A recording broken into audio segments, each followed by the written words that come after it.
Hi, this is Alessio, Rastani, leading trader. Hope you're well. I just want to give you a very quick update on Bitcoin in this video, and also want to make a correction to my video that I posted yesterday.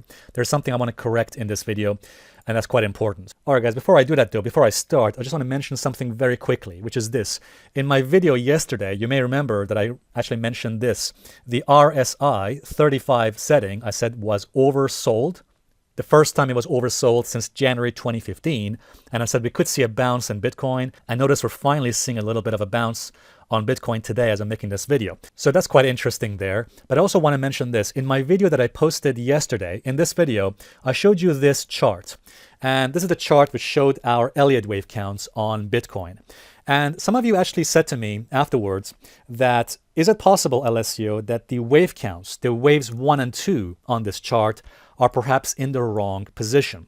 And you know what, guys? I thought about it, and actually you're absolutely right. They are in the wrong position, and what I've done is I've actually fixed this now on my charts. What happened is I realized that MT4 charts have a quirk in them, and for some reason they were displaying the wave counts not the way I wanted them. So I've now fixed this, as you can see on the chart, to show the correct wave counts as I see them. Which means what? Which means that the correct wave counts now are, so this is wave 1, wave 2, and that means that wave 3 actually started here. And that means, of course, that this very sideways move in Bitcoin you see here is part of a complex correction within a larger wave 3. And that means we are still in this wave 3. Now you're probably thinking, does it make a difference? Yes, it does, because if you take a look at this Elliott wave picture here, that means that we're not actually at the start of wave 3, but actually it's more likely we're in the middle or the second half of this wave 3 that you're seeing here. Some of you said to me that perhaps we're at the end or the final part of wave 3. Now that's possible, but I respectfully disagree with that, and I'm going to explain why in a separate video. But here's what's interesting. Some of you said to me that perhaps this move, this drop we've seen in Bitcoin recently, that perhaps this is not wave 3 at all, that maybe this is actually wave 5. In other words, it's the final wave in the downtrend. Okay, so what some folks out there are saying is that we're not in a wave 3, but actually we're completing wave 5. Now, let me say that I respectfully disagree with that. And the reason I say respectfully is because anyone who uses Elliott waves has my respect. But I'm going to give you two important reasons in this video why I disagree with that. Before I do that, though, let me just say something very quickly, which is this. 5 years ago, I used to hate Elliott waves.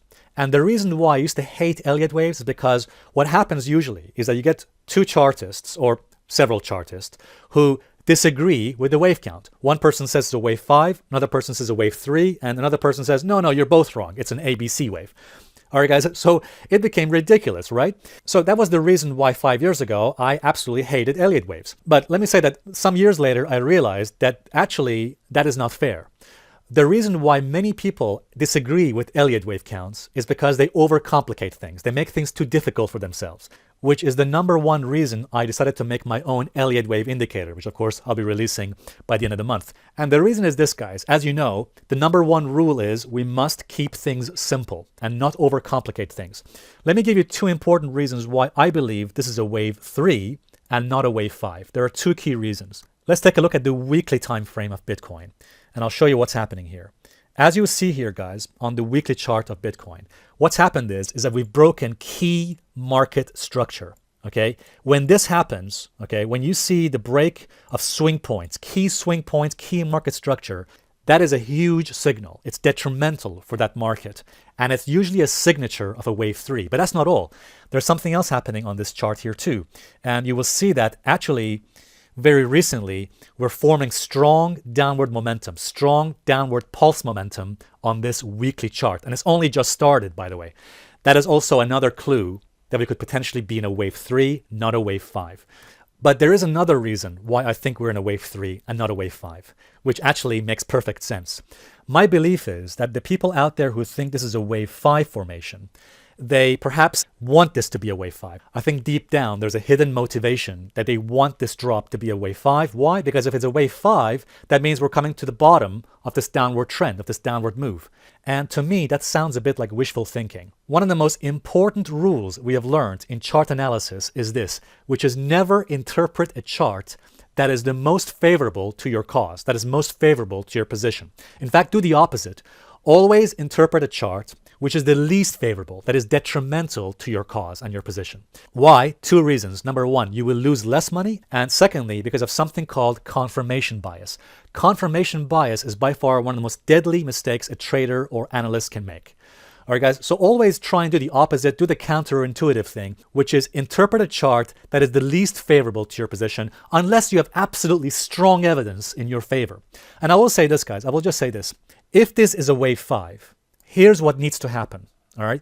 What needs to happen is a Bitcoin must recover very quickly, and then it needs to get back above the 6,000 level, and it must get back above the 6,500 level as well. If that happens, and it's a huge if, and I don't think it's probable, but if that happens, then fine. That means this is a wave 5 and not a wave 3. But ask yourself this question. How likely really is that? I think it's actually quite unlikely. And in my view, we have further downside action to go on Bitcoin.